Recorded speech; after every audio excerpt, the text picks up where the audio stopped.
Hi everyone, कैसे हैं आप लोग।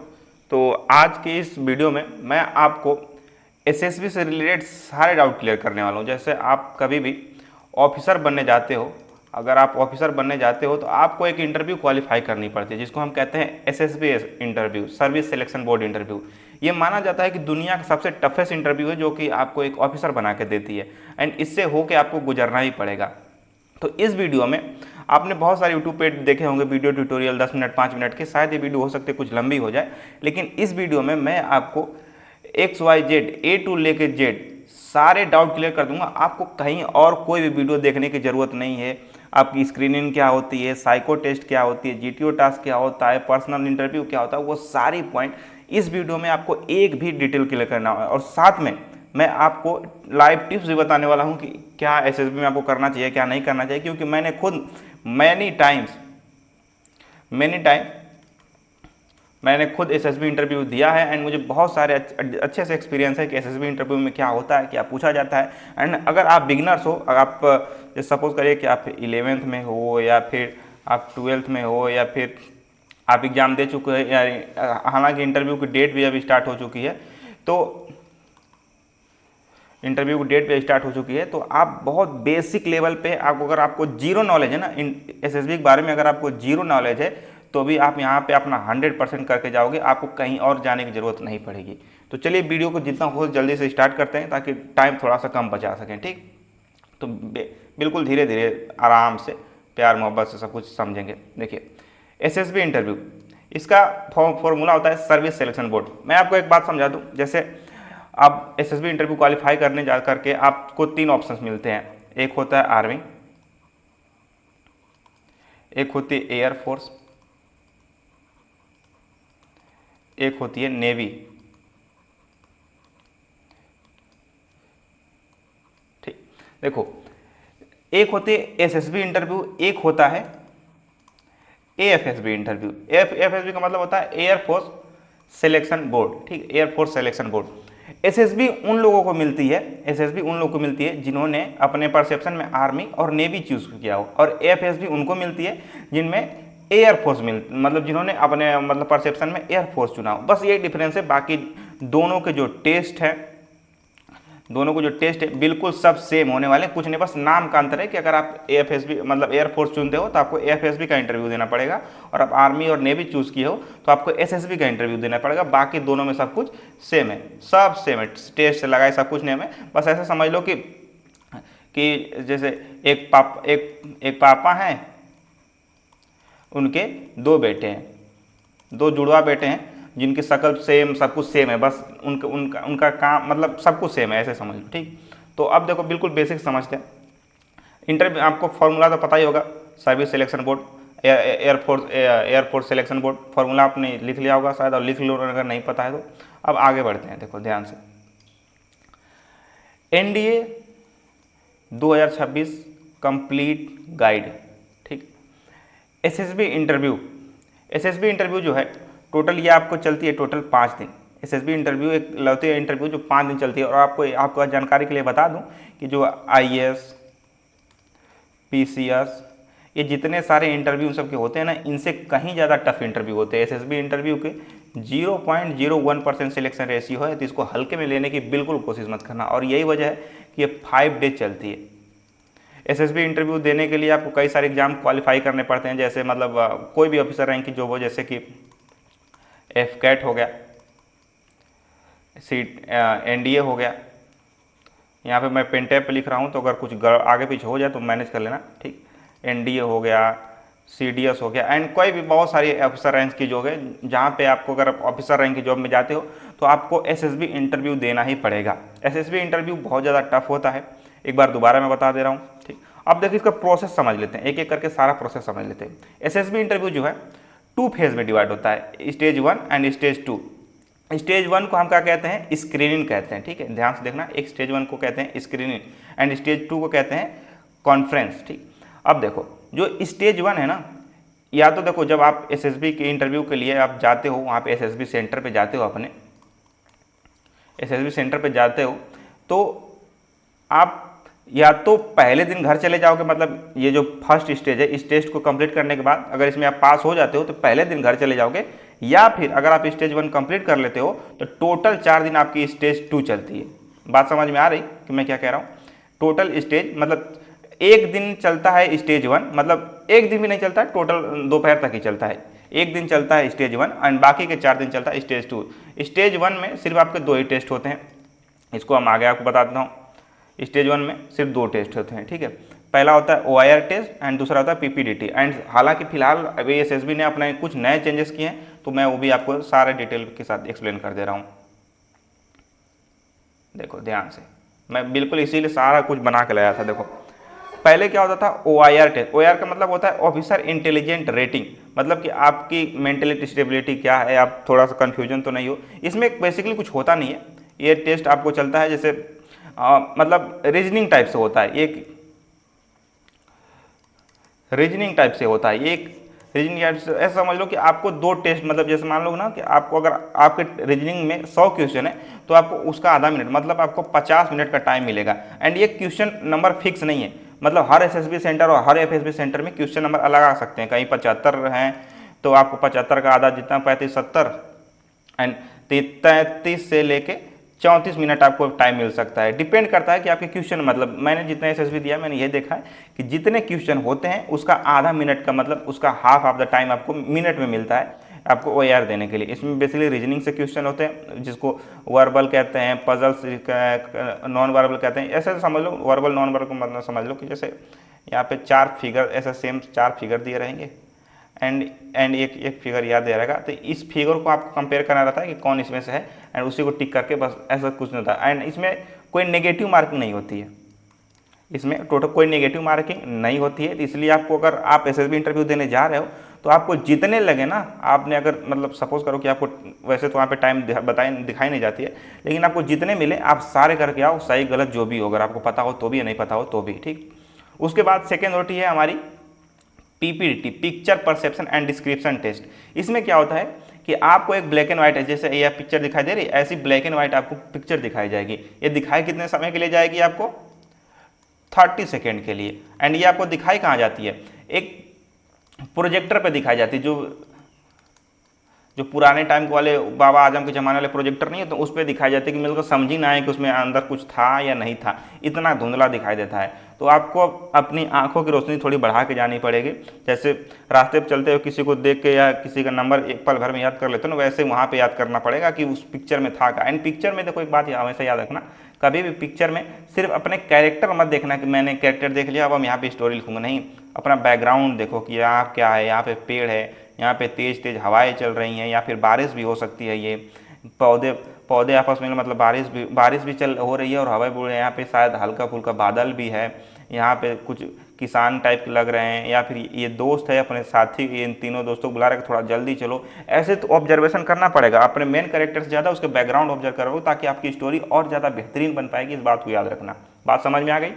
अब जैसे आपने 30 सेकेंड आपको ये मिलता है, उसके बाद जैसे आपने अपनी पिक्चर देखी, उसके बाद आपको 4 मिनट का टाइम मिल जाएगा अपनी स्टोरी लिखने के लिए, ठीक।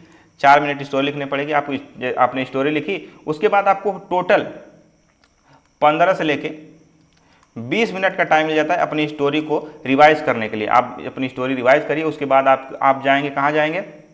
आपको एक सेंटर हॉल में बैठाया जाएगा, एक हॉल में बैठाया जाएगा जहाँ पे आपको 15-15 लड़कों का ग्रुप बनाया जाएगा।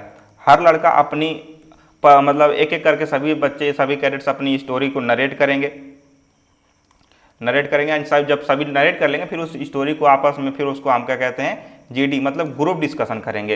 एंड उसी ग्रुप डिस्कशन के बीच में जो लास्ट यही फाइनल है, मतलब स्क्रीनिंग का ये लास्ट स्टेज है, यहीं पे फाइनल हो जाता है कि कौन पहले दिन रुकेगा और पहले दिन घर चला जाएगा। एंड दैट्स सिंपल, मतलब यही है, जो था यही था। और इसी को कहते हैं स्क्रीन, मतलब टोटल यही चाहता है। पहले OIR टेस्ट होगा, ये जो कि बिल्कुल इंडिविजुअल टेस्ट होता है। उसके बाद आपकी PPDT होगी, PPDT में आपको एक ब्लैक एंड व्हाइट पिक्चर दिखाई जाएगी उस जो कि 30 सेकेंड के लिए। एंड उसके बाद आपको 4 मिनट मिलेगा उस पर एक स्टोरी लिखने के लिए। उस स्टोरी लिखने के बाद आपको 15 कैडेट्स का ग्रुप मिलेगा, 15 कैडेट्स का ग्रुप होगा। उस ग्रुप में सभी को पहले अपनी जितने लोगों ने अपनी सबको अपनी स्टोरी सुनानी होगी। एंड सुनाने के बाद सभी को एक GD होगा, GD होगा, ग्रुप डिस्कशन। बात समझ में आ गई। एंड उसी दिन आपको, एंड इसका रिजल्ट आपको दोपहर 12 से लेके 1 बजे के बीच में, 1 बजे के बीच में आपको पता चल जाता है कि आपने कितनी स्टोरी लिखी है कितनी नहीं, एंड आप उस दोपहर को घर चल जाते हो। फिलहाल जो स्टोरी मतलब जो स्क्रीनिंग के प्रोसेस चेंज हुए मैं वो भी बता दे रहा हूँ। अब पहले जो OIR टेस्ट होता था, OIR और PPDT होता था, अब इसकी जगह CSS का मतलब क्या होता है, कंप्यूटराइज स्टेज 1 सिलेक्शन सिस्टम होगा। एंड इसके जो PPDT होता है इसमें OPM टेस्ट होगा, ठीक है। और इस दोनों जो है कंप्यूटर बेस्ड होंगे, ठीक है। अभी ये पूरी तरह से इवॉल्व नहीं हुए, ना ही पूरी तरह से हर SSB सेंटर में लागू हैं, क्योंकि कंप्यूटर सिस्टम इतना आसान नहीं जितना हम सोच रहे हैं, ठीक है। जैसे 5 AFSB सेंटर है एंड 34 की 35 मतलब 34 से ज़्यादा ही SSB सेंटर है। एंड हर सेंटर पे इतना सारा कंप्यूटर एक साथ बल्क में लगा देना इतना आसान काम नहीं है। तो अभी हर SSB या हर FSB सेंटर में CSS वाला सिस्टम लगा नहीं है। अभी सिर्फ OIR और PPDT, मैक्सिमम OIR चला और कुछ जगहों पे लागू हो भी चुका है। तो आप अपनी दोनों तैयारी जारी रखिएगा, कभी प्रॉब्लम क्रिएट ना हो, ठीक है। अब ये होगा हमारा स्टेज 1। अब हम चलते हैं स्टेज 2 में। स्टेज 2 को हम क्या कहते हैं, कॉन्फ्रेंस। क्या हम कॉन्फ्रेंस में क्या होता, सबसे पहली जो टेस्ट होती है ना बेटे, सबसे पहली जो टेस्ट होती है उसको कहते हैं साइकोलॉजी टेस्ट। साइकोलॉजी टेस्ट में टोटल 4 टेस्ट होते हैं, TAT, WAT, SRT, SDT। And एक बात को याद रखना, ये होते हैं ना, ये रिटेन होते हैं, ये इसमें आपको कुछ करना नहीं होता है, आपको ये सारे टेस्ट दे दिए जाएंगे एंड उसमें आपको सब सिर्फ लिखना रहता है। अब क्या होता है, मैं जल्दी सब कुछ बता देता हूँ, ठीक। TAT में क्या होता है, आपको 11 ब्लैक एंड व्हाइट पिक्चर दिखाई जाएगी, एक ब्लैंक साइड दिखाएगी, मतलब बिल्कुल सादा कोरा पन्ना रहेगा, उस पर आपको खुद की कोई बनाई घर से बनाई लिखी स्टोरी रहते हैं। एंड 11 पिक्चर कैसे रहेंगे, बिल्कुल ऐसे ब्लैक एंड व्हाइट, जैसे PPDT ना, सेम एज इट इज। हर पिक्चर आपको 30 सेकेंड के लिए देखनी होगी एंड उस पर 4 मिनट का टाइम मिलेगा उस पर स्टोरी लिखने के लिए। एंड ये बैक टू बैक आएगी बेटे, इस बात को याद रखना, इस पर बैक टू बैक आएगी। इस पर मतलब ऐसा नहीं है कि आप ये इन चारों टेस्ट ये साथ होते हैं, ये नहीं कि इसके बीच में आपको कोई टाइम मिल जाएगा, ऐसा कुछ नहीं, टाइम बिल्कुल नहीं मिलता है। ये चारों टेस्ट बिल्कुल साथ चलते हैं, बैक टू बैक। जैसे ही आपकी TAT का टाइम कंप्लीट हुआ, आपने लिखा नहीं लिखा उससे कोई मतलब नहीं है, ठीक। जैसे ही TAT का टाइम कंप्लीट हुआ, आपके WAT स्टार्ट हो जाते हैं। WAT क्या होते हैं, वर्ड एसोसिएशन टेस्ट। इसमें क्या होता है, आपको 60 शब्द दिखाए जाते हैं और हर शब्द के लिए आपको 15 सेकेंड का टाइम मिलता है उस पर एक राइट और पॉजिटिव सेंटेंस लिखने के लिए। जैसे सपोज करो, यहाँ पे मैंने एग्जांपल भी लिखा हुआ है कि सक्सेस आपको लिखा है, तो उस पर आपको एक लिखना पड़ेगा sentence, success come through the consistent effort. मतलब सक्सेस जो है, मतलब प्योर और कंसिस्टेंट होकर आपको एफर्ट लगाने से आपको सक्सेस जरूर मिलती है। एंड यहाँ पे इस बात को हाईलाइट करके देख लो ध्यान से, यहाँ पे पॉजिटिव सेंटेंस लिखना है। चाहे जैसे यहाँ पे मैं सपोज को एक सेंटेंस दे दिया, एक वर्ड दे दिया किल, अब यहाँ पे कुछ लोग लिखे I kill someone and dash this, नहीं ऐसा मत लिखना। मैं तुमको एक सेंटेंस बता रहा हूँ, I kill my laziness to become hard worker.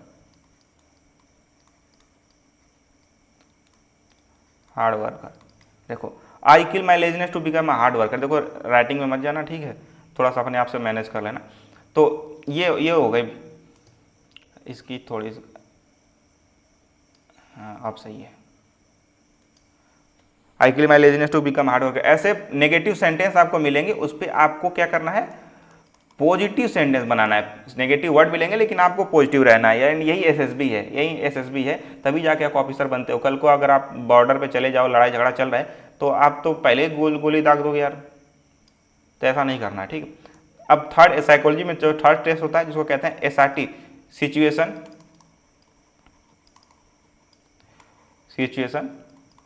Reaction test. इसमें आपको एक सिचुएशन दिया जाए, मतलब 60 सिचुएशन आपको दिए जाएंगे, हर सिचुएशन के लिए आपको 30 सेकंड मिलेगा, मतलब बोले तो 30 मिनट, टोटल आपको 30 मिनट मिलेगा और उसको सिचुएशन को आपको कंप्लीट करना। जैसे you are late for an important exam and आपका जो एक्सपेक्टेड आंसर होता है वो प्रैक्टिकल और पॉजिटिव होना चाहिए। सपोज करो कि उन्होंने लिख दिया कि सब आपके पेरेंट्स डिवोर्स लेने जाने हैं, देन आप क्या करोगे, तो आपको एक प्रैक्टिकल और पॉजिटिव आंसर देना पड़ेगा। इस बात को याद रखिए, ऐसे 60 मिलेंगे। और ये इन चारों टेस्ट में दोबारा बता दे रहा हूँ कि TAT, WAT, यहाँ पे SRT है, यहाँ पे SDT है, सारे एक साथ बैक टू बैक चलते हैं, इसमें कोई टाइम गैप नहीं होती है, ठीक है। उसके बाद फोर्थ टेस्ट है SDT, self description test, and इनमें सिर्फ यही 5 पूछे जाते हैं, इसमें कुछ और नहीं होता, यही सिर्फ 5 पूछते हैं कि आपके पेरेंट्स आपके बारे में क्या सोचते हैं, आपके फ्रेंड आपके बारे में क्या सोचते हैं, आपके टीचर आपके बारे में क्या सोचते हैं, आप अपने बारे में क्या सोचते हो। आप तो अपने आप आपके बारे में बेवकूफ़ी सोचते हो, लेकिन फिर भी जैसे आप अपने टीचर को अपने टीचर के बारे में चाहे जितनी गंदी गंदी बातें सोच लो, लेकिन वहाँ पे तो बढ़िया ही सोचना पड़ेगा कि आपके टीचर के बारे में बहुत अच्छी अच्छी बातें सोचते हैं, ठीक। आपका फ्यूचर गोल क्या है, फ्यूचर गोल वहाँ पे डायरेक्ट मत लिख देना कि मैं कल को सब्जी बेचूंगा, ऐसा कुछ नहीं लिखना, बढ़िया चीज़ें लिखना, ताकि वहाँ पे जो इंटरव्यूअर है, फिर जो वहाँ पे क्या कहते हैं इन्विजिलेटर है, उनको अच्छा लगे, कुछ ढंग का लिखना, ठीक। उसके बाद जल्दी जल्दी इसको ख़त्म करते हैं। उसके बाद स्टेज 2 में कॉन्फ्रेंस में हमारा साइकोलॉजी टेस्ट हो गया। फिर डे 3 एंड डे 4 में आपके चलते हैं GTO टास्क, या GTO टास्क में सबसे ज़्यादा टेस्ट होते हैं, ठीक है। सब इसमें 5वां टेस्ट देखो क्या आता है, ग्रुप डिस्कशन। आपको एक 4 टॉपिक दे जाती है, आपको मतलब 2 टॉपिक दी जाएगी, एक जो GD वहाँ पे GD ऑफिसर होते हैं वो आपको 2 टॉपिक देंगे, पूरे ग्रुप को, एक ग्रुप बनता है ना पूरे 15 लोग का, 15 या फिर 8 लोगों का ग्रुप बनेगा जिसमें, ठीक। एंड वो जो GD ऑफिसर होते हैं वो आपको 2 टॉपिक देंगे, 2 टॉपिक में से आपको पूरे ग्रुप को एक चुन के उस पर ग्रुप डिस्कशन करना है। मैं GD ऑफिसर कर रहा हूँ, यहाँ पे GT ऑफिसर होता है, सॉरी मैं भूल गया, ठीक। अब आपके टॉपिक्स क्या हो सकते हैं, करंट अफेयर्स हो सकता है, सोशल इश्यूज हो सकते हैं, या फिर डिफेंस की कुछ टॉपिक्स हो सकती हैं, और कभी कभी इंपॉर्टेंट पॉइंट पे जैसे IR इंटरनेशनल रिलेशन भी हो सकता है, AI की फीचर्स हो सकते हैं, या फिर ग्लोबल वार्मिंग के भी कुछ टॉपिक्स हो सकते हैं। जहाँ कि मैंने देखा तो मेरे में एक बार इंटरनेशनल रिलेशन भी आया था, और एक क्या कहते हैं ग्लोबल वार्मिंग से भी एक रिलेटेड टॉपिक आई थी, तो पूछे जा सकते हैं। आपके पूरे ग्रुप को 2 टॉपिक मिलेंगे, ग्रुप को मिलकर एक चूज करके उसमें से GD करना रहता है, ठीक। हमारा 6 टॉपिक क्या है, ग्रुप प्लानिंग एक्सरसाइज GP। ये एक बात याद रखना, ये जो यहाँ पे ऐसे है ना बच्चे, ये ऐसे नहीं होता है, वो यहाँ पे आपको एक बोर्ड की तरह देते हैं। ये वाला जो पार्ट आपको दिखाई दे रहा है, रुक जाओ थोड़ा सा ऊपर करने दे इमेज, ये जो दिखाई दे रहा है ये वाला हिस्सा, ये बोर्ड की तरह होता है। ऐसे यहाँ पे रियलिस्टिक कुछ नहीं होता है, ये वहाँ पे सिर्फ बता दिया जाता है, मतलब एक स्केच की तरह बनाया रहता है। वहाँ पे यहाँ पे झरना जा रहा है, यहाँ पे घर है, यहाँ पे पेड़ पौधे हैं, यहाँ पे स्कूल, ऐसे बस एक स्केच की तरह या फिर पेंटिंग की तरह बनाई रहती है। यहाँ पे ऐसे रियलिस्टिक दिखा दिया हूँ मैं, इमेज में जनरेट किया हूँ, देखो देख रहे हो, जेमिनी से जनरेट किया हूँ सारा कुछ तुम लोग के लिए। तो यहाँ पे बस स्केच की तरह बना दिया जाता है, एंड उसमें आपको एक परफेक्ट टाइमिंग दी जाती है, एक परफेक्ट सिचुएशन दिया जाएगा कि स्कूल से तुमको घर जाना है और दूरी 10 किलोमीटर है, और तुम्हारी स्पीड 15 किलोमीटर पर आवर है, एंड बीच में कोई सिचुएशन हो गई और साथ में दोनों कंप्लीट भी करना है, तुम्हारे पास सिर्फ 15 मिनट है, ऐसे कुछ दे दिया जाएगा। तो तुम्हें सारे कैलकुलेशन करके आपको एक परफेक्ट आंसर लिखनी पड़ती है, एंड ये पूरी की पूरी एक स्टोरी की तरह, आपकी पूरी की पूरी एक स्टोरी की तरह अपनी पूरी कहानी लिखनी पड़ती है। ऐसा नहीं कि मुंह से बताना नहीं होता कि जाके बक दिए, नहीं, यहाँ पे स्टोरी की तरह कहानी लिखनी पड़ती है। बात समझ में आ गई, ये हो गया GP। अब आते हैं 7th क्या है, प्रोग्रेसिव ग्रुप टास्क। यहाँ पे देखो ग्रुप टास्क में क्या होता है, आपको ऐसे बहुत सारे ऑप्टिकल्स मिल जाएंगे, साथ में आपको हेल्प के लिए रस्सी मिल जाएगी, प्लैंक मतलब वो ये पटरा, और ये साथ में बल्ली जो कभी कभी तुमने क्या जो मारने के लिए तुम काम आता है वो, ठीक। तो वो मिल जाएगा। एंड यहाँ पे कुछ प्लैंक होते हैं, यहाँ पे कलर यहाँ पे जेमिनी ने जनरेट नहीं किया है, तो मैं बता दूं कि यहाँ पे जो कुछ कई जगह जैसे यहाँ पे ये सीढ़ी है, ठीक, यहाँ पे अगर रेड कलर है तो रेड कलर को नहीं छूना होता है। यहाँ पे कहीं ब्लू कलर रहेगा तो ब्लू कलर को तो ऐसे बहुत सारे, मतलब रेड कलर को नहीं, मतलब वो क्या कहते हैं फाइनल कलर नहीं माना, मतलब क्या मैं भूल जा रहा हूँ, शब्द ही भूल जा रहा हूँ जल्दबाजी के चक्कर में।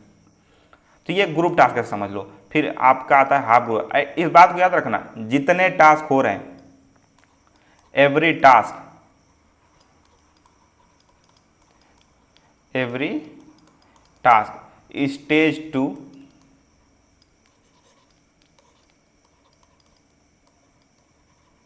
स्टेज 2 के टाइम जो आपका ग्रुप बन जाएगा वही लास्ट तक चलेगा। ठीक है, बीच में ग्रुप चेंज नहीं होते हैं। जी स्टेज 2 में जो ग्रुप आपका बन जाएगा वही लास्ट तक चलेगा, इस बात को याद रखना। ठीक है, तो ये एक ग्रुप टास्क हो गया। फिर हाफ ग्रुप टास्क में जो आपका यहाँ पे मान लो कि सपोज करो कि यहाँ पे 15 ग्रुप का लोगों का था, ठीक है, एंड तो हाफ हाफ एचजीटी में क्या होगा कि यही जो ग्रुप है ना ये 8 या फिर 7 लोगों में डिवाइड होकर सेम टास्क करेंगे। ठीक है, ऑप्टिकल्स थोड़ा सा डिफरेंट हो सकते हैं, आपको दूसरे ग्राउंड में ले जाया जा सकता है, लेकिन टास्क सेम रहेगा, उसमें कोई डिफरेंस नहीं आता है। ठीक, बस आपके ग्रुप को छोटा कर जाएगा, ये होता है एचजीटी। उसके बाद क्या आता है ग्रुप ऑप्टिकल स्नेक रेक। बस आपको एक मोटी सी रस्सी दे दी जाएगी और ऐसे ऐसे आपको कुछ टारगेट मिल जाएंगे जिसपे आपको मतलब उस रस्सी को साथ में लेके पूरे ग्रुप के साथ आपको चढ़ना भागना दौड़ना पड़ता है। ठीक है, सिंपल है, बहुत कोई वो प्रॉब्लमेटिक नहीं है। फिर आती है लेक्चरेट। लेक्चरेट में आपको 4 टॉपिक मिलेगी। हर ग्रुप मेंबर को आपके ग्रुप में जितने कैडेट्स हैं सबको 4 टॉपिक लगभग मिल जाते हैं, किसी को 3 या 4 टॉपिक मिल जाएंगे, उसमें से आपको कोई एक पिक करना रहेगा। उस पर अपने उसमें कम से कम 3 मिनट तक आपको स्टोरी टेलिंग करती है। जैसे कुछ भी दे दिया जा सकता है, जैसे माई सेल्फ,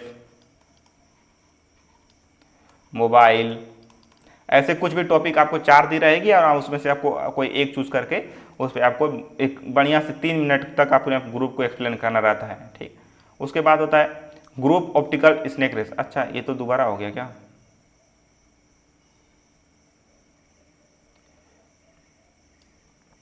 अरे कितनी बार है भाई, लेक्चरेट भी हो गया।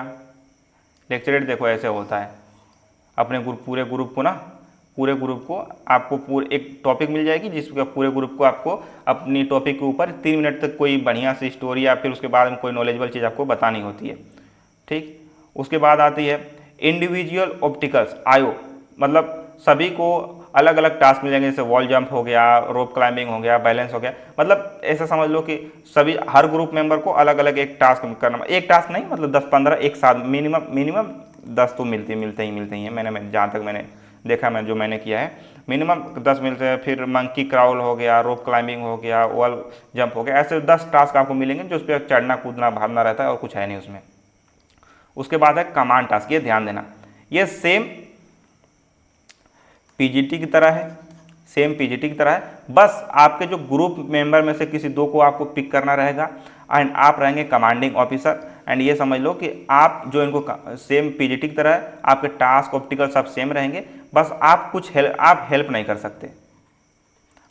कर सकते, बस आप कमांड दोगे, आप ओनली कमांड दोगे। और ये दोनों जो आपके जिनको आपने पिक किया है टास्क को कंप्लीट करने के लिए, वो आप काम करेंगे, बस आप कमांड देंगे, ये अपने से कुछ नहीं करेंगे, आप जो बोलोगे ये दोनों लोग वही करेंगे। ठीक है, ये हो गई आपकी कमांड टास्क। उसके बाद आती है final group task, same PGT की तरह प्रोग्रेसिव ग्रुप टास्क, जिसमें आपको कुछ ऑप्टिकल्स को पार करना रहता है एंड सारे आउटडोर ऑप्टिकल्स हैं। अगर नहीं समझ में आ रहा है तो बता देना, मैं किसी और नेक्स्ट वीडियो में समझाएंगा। उसके बाद आपकी आती है पर्सनल इंटरव्यू, जो कि दूसरे या फिर चौथे दिन होती है, जिसमें आपको 30 से 60 मिनट, देखो इस बात याद रखना, आपका इंटरव्यू जितना लंबा चलेगा समझ लेना इंटरव्यू उसमें उतना आप में इंटरेस्ट ले रहा है। अगर आपका इंटरव्यू छोटा गया मतलब आप भी छोटे हो जाओगे 2 सेकंड में। ठीक, इंटरव्यू हो गया एंड सारा कुछ जब आपको 5 दिन का पूरा सब कुछ कंप्लीट हो जाता है, तब आप क्या आती है कॉन्फ्रेंसिंग डे। कॉन्फ्रेंसिंग डे क्या होती है, जिसमें आपके सभी ऑफिसर प्रेजेंट होते हैं, साइकोलॉजिस्ट प्रेजेंट होते हैं, जीटीओ ऑफिसर या फिर इंटरव्यूइंग ऑफिसर, ये तीनों ऑफिसर आपके प्रेजेंट होते हैं। उसमें आपके कुछ suggestive SSB experience general question पूछे जाते हैं। ये 5 से 10 मिनट के बीच में ही चलता है, यहाँ पे टाइम कम लिखा हुआ है, 5 से 10 मिनट के बीच में चलता है। एंड इसी में अगर ऐसा समझ लो कि और ये जो कॉन्फ्रेंस होता है ना, ये आपका 5 दिन में जो आपने किया है सारे ऑप्टिकल्स इंटरव्यू सब कुछ जितने आपने किया है वो सारा यहाँ पे लिखा रहता है आपका। तो अगर आप ऑफिस के बाहर बैठे हो उससे पहले आपके ये चेक करने हैं, और अगर उसमें टाइम लगा रहे हैं ये लोग, इसका मतलब तुम समझ जाना कि मतलब तुम्हारे कॉपी में इंटरेस्ट है। अगर इन्होंने टाइम नहीं लगा डायरेक्ट तुमको बुला लिया, मतलब तुम समझ लेना कि कुछ तो दिक्कत हुई है तुमसे, तुमने कुछ तो गलती कर दी है। ठीक, एंड ये हो गया हमारा एसएसबी डे का फुल एंड फाइनल कंप्लीट। उसके बाद ठीक अब आते हैं एंड यहीं पर ही हमारी वीडियो कंप्लीट हो जाती है। थोड़ा सा देख लेते हैं कितना टाइम का हो गया, वो मजे काफ़ी लंबा हो गया ये तो, फिर भी चलो कोई बात नहीं। तो ऐसे ही और वीडियो के लिए चैनल को लाइक एंड सब्सक्राइब कर लो, और डेली मैं एसएसबी से या फिर एनडीए से रिलेटेड या डिफेंस से रिलेटेड सारी वीडियो अपलोड करता रहूँगा। तो मिलते हैं फिर नेक्स्ट वीडियो में, तब तक के लिए अपना ध्यान रखें, मस्त पढ़ाई लिखाई करो। बाकी कोई भी सिंगल डाउट होती है तो कमेंट कर दो। ओ कहाँ गया, तो कमेंट कर दो, एंड मिलते हैं हम नेक्स्ट वीडियो में। एंड अब मैं इसको बंद करने जा रहा हूँ, ठीक है।